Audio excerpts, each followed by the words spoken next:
Hello and welcome back to the channel. My name is Micah and I am the co-founder and co-creator of Dream Support LLC. We provide remote executive assistance to busy leaders, probably like you. I wrote a bunch of learnings down on my phone here, and I want to share with you what I've learned from working with overwhelmed leaders for the past 6 years. Number one, shiny object syndrome is very real and it impacts leaders of all sizes of organizations.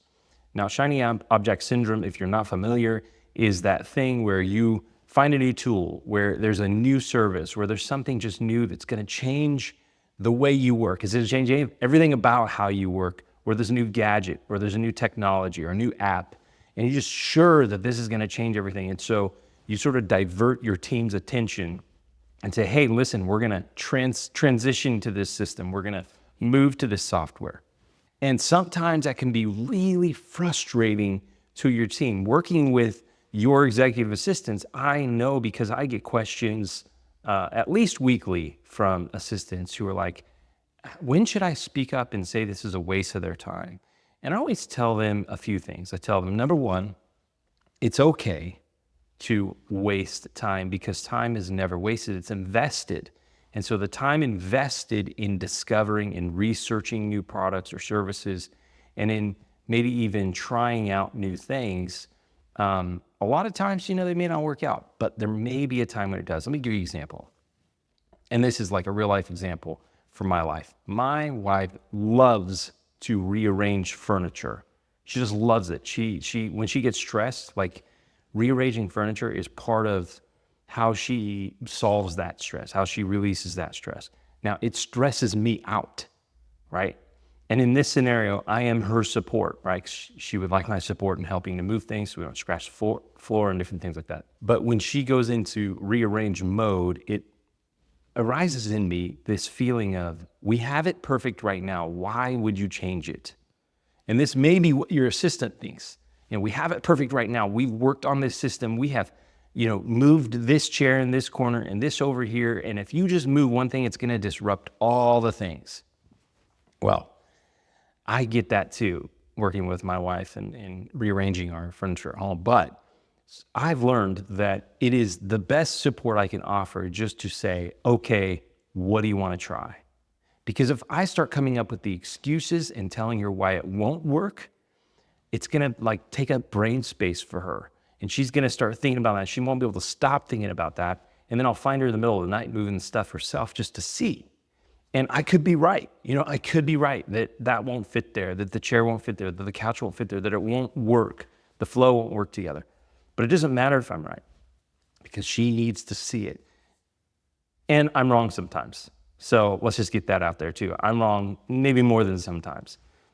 So what I'm trying to say here is, leaders, you have permission to lean into your shiny object syndrome a little bit, but don't go too far. We will drive the people who support you crazy. That's just one thing. Shiny object syndrome is real and it impacts not just you, but your whole team and anyone who supports or works with you. So that's one thing. A lot of leaders lack focus. And that kind of goes hand in hand with shiny object syndrome, but it goes further than that. They just lack focus. They're not sure what to do. They're not sure what they need or where to go. What the tools that got them to this point won't get them to the next point or step in the process. And so a lot of leaders just lack a focal point. And so they divert their attention all over the place.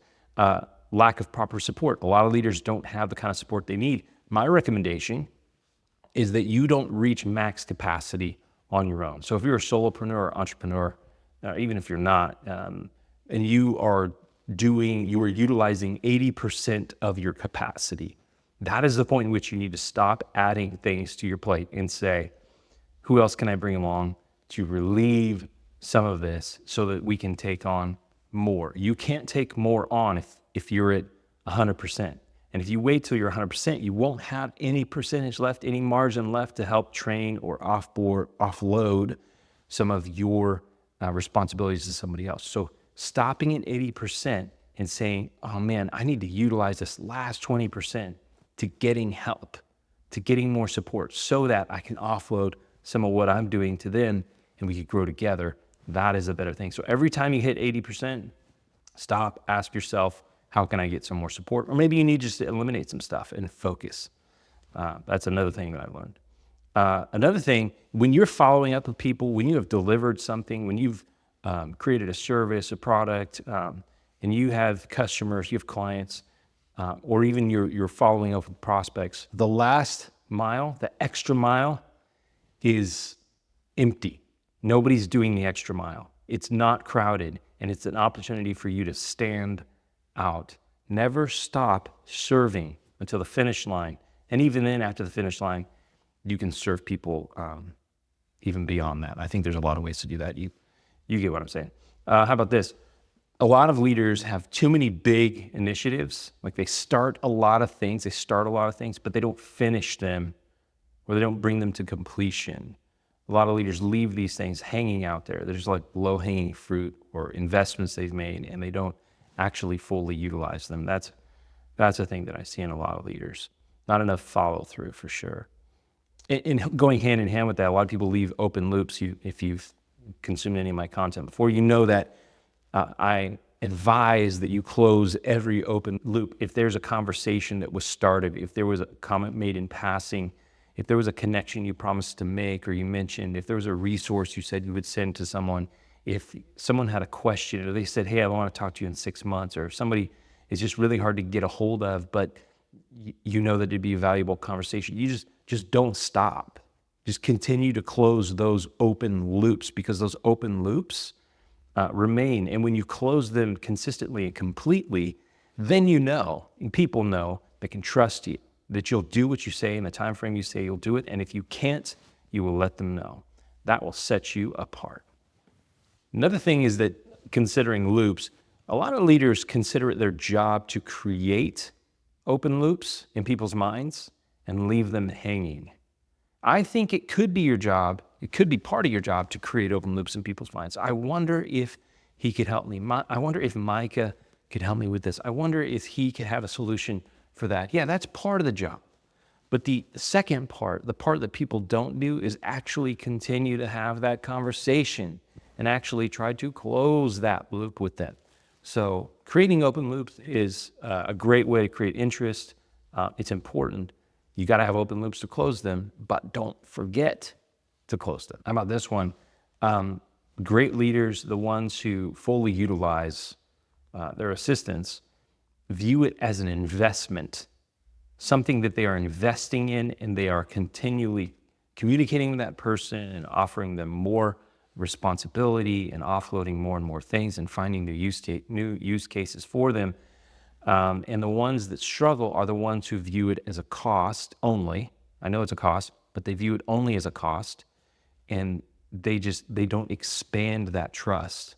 And if they see one mistake or one thing that looks a little bit off from how they would communicate, or one thing that they didn't like, instead of addressing it immediately and giving feedback that helps course correct, they just kind of put it on their little checklist of reasons why this won't work.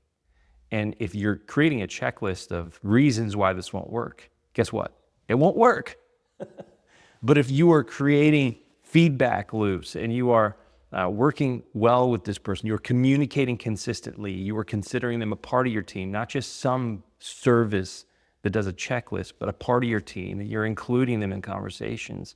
If you integrate them fully and you view them as an investment into your business, that's totally different than a cost. I know it costs something, but this cost is actually investment in yourself and your business. Another key part of that too is just think of it like a car is a cost to you. If you live in a city where you need a car or you need that kind of transportation, then you probably have one. The majority of you do. And it is a cost to you, but it is also an investment. It saves you time getting from point A to point B. It helps you to be on time. It helps you to be mobile and expand your network and be able to fulfill things across town or across cities or across state lines. And so you can get places quickly. But that cost is an investment, and it also requires tune-ups.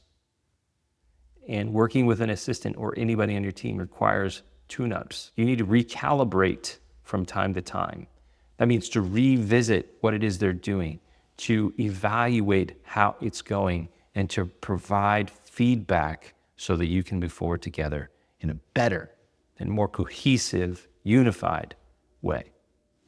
Another thing a lot of leaders do is they have this goal, this big thing they want to accomplish. Maybe it's a certain amount of outreach to people. Maybe it's some sort of a course or a cohort that they're creating, and they want a certain number of enrollment, or they want their reach to go a certain, kind of likes or follows or engagements on LinkedIn. There's all kinds of benchmarks, or all kind of goalposts that leaders have for different things that they're doing. And there's always a goal, and goals are good because it gives you something to strive for. Most leaders have a hard time hitting those goals a lot of times. And so what they do is they'll either say, I'm a failure, we got to shut this down, or they move the goalpost. They reconsider reality, and they say, okay, given that I wanted to reach 100 people with this, but we only reached 55, perhaps it's a better expectation. And how do we improve on that? Some leaders are always changing the win. You can't change it to zero. Okay, if you change it to zero, that's not going to get you anywhere. But you can course correct, or you can have better expectations of what is reality and work from there as a baseline to improve from. I've heard it said, if you shoot for the moon and you miss, you'll end among the stars, right? It's that similar approach, but you got to make sure that you're not completely throwing away the goal. You just are creating a more realistic expectation in the process. That's something I see that leaders need help with a lot.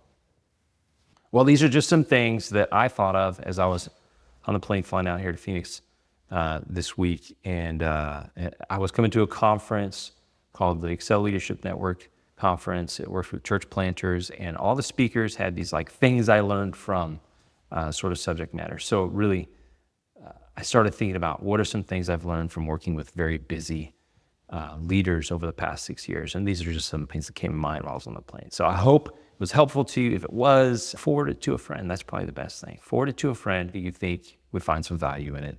And I hope it is valuable for you. So God bless. See you in the next one.